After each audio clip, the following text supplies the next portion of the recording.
મિત્રો next stall આપણે જોવા જઈએ તો ડોરેવો લેઝર બરાબર છે. તો અત્યારે એક્ઝિબિશનમાં લેટેસ્ટ ટેકનોલોજીને કંપની આવતી હોય છે, લેટેસ્ટ ટેકનોલોજી સાથે. ત્યારે એવી જ એક ટેકનોલોજી ડોરેવોની આપણે જોવાની છે. અત્યારે ભાઈ સાથે વાત કરી કે સાહેબ શું છે આ ટેકનોલોજી વિશે સમજાવો. આ શું છે? ફાઈબર લેઝર માર્કિંગ મશીન છે. નો મેન્ટેનન્સ. એકવાર આપણે ઇન્સ્ટોલ કરી દીધું પછી આમાં કોઈ જાતનું મેન્ટેનન્સ નથી, કોઈ પ્રકારની ઇંક નથી ચડાવવાની, કોઈ વસ્તુ નથી.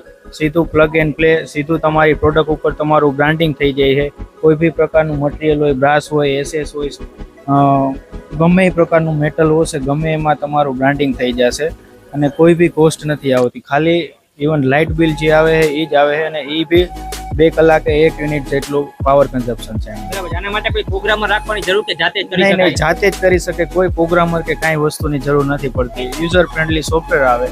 ટૂંકમાં આપણે એક્સેલ કે એવું કોઈ યુઝ કરતા હોય એમને બી ફાવી જાય એવું. બરાબર. અને ખાસ વસ્તુ કઈ વસ્તુ પર આપણે આ કરી શકીએ? મોસ્ટ પ્રોડક્ટના નામ લખતા હોય છે અથવા તો પ્રોડક્ટની આઇટમ કોડ લખતા હોય છે. બધી મેટલ, કોઈ બી મેટલ લઈ લ્યો, હાર્ડવેરની આઇટમ લઈ લ્યો, કોઈ એન્જિનિયરિંગ આઇટમ લઈ લ્યો, બાથરૂમ એસેસરીની આઇટમ, કોઈ બી મેટલ, બેરિંગ છે, કોઈ બી મેટલમાં થઈ જશે. આ કંપની ક્યાંની છે? રાજકોટ. રાજકોટ. જામનગરમાં તમે બંને ત્યાં કેટલા મશીનરી આપી છે? કઈ રાજકોટમાં, જામનગરમાં ઘણા મશીન આપેલા છે.